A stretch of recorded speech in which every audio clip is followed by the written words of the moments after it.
นี่ยิงมาในเมื่อเนี่ยยิงเลย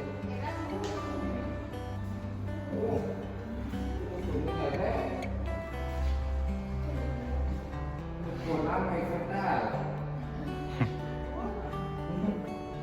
ปวดน้ำเหมือนไหนนี่มันคืออะไรอ่ะดูที่กล่องมันสุดเลยอ๋อยิงระเบิดน้ำลุกโอ้ ของจริงกันนะมันตัวใหญ่เอามาเก็บไว้ ดูระเบิดของจริง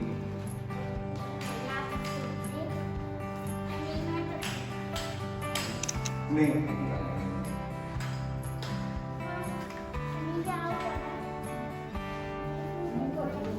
ใหญ่แต่มันคนละยืนให้อันนี้มัน5 นัดเนี่ยไม่ตัดจะตัดลูกเลื่อนตัด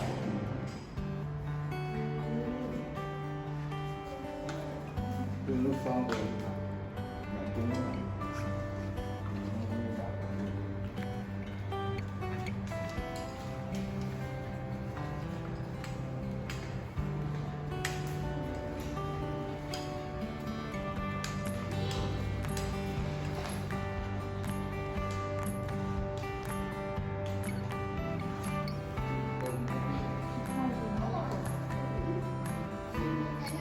ไปยิงมันยิงก็หมุนไปเรื่อย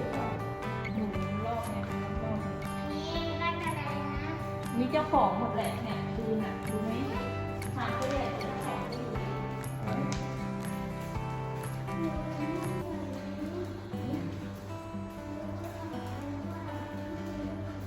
โอ้ยใหญ่แล้ว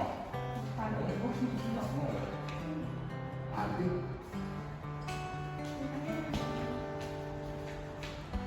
มันคน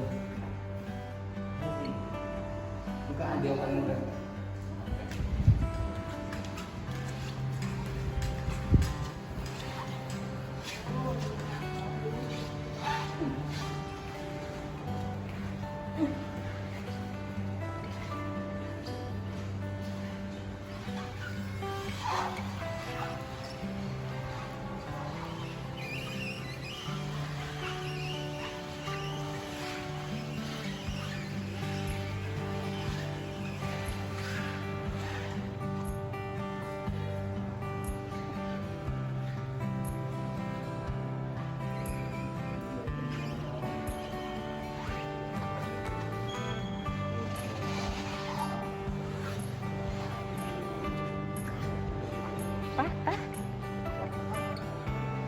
ป้าลูกเดียวเลยตัวเนี้ย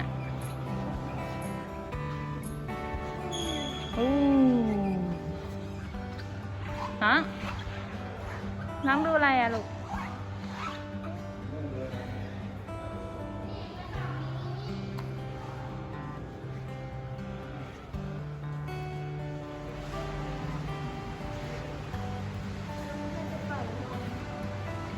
เมื่อหา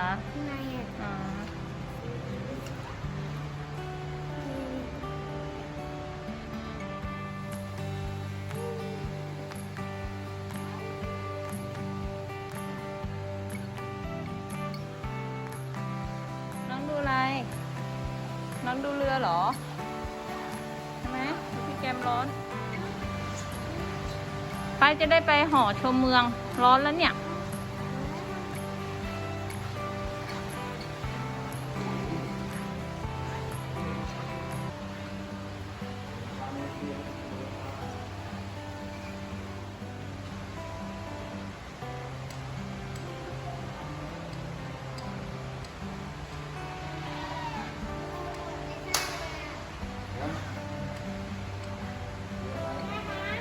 ครับ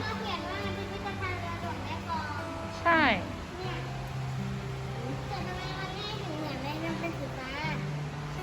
เอาเขาทาสีใหม่ไงมันต้องจอดตากแดดไง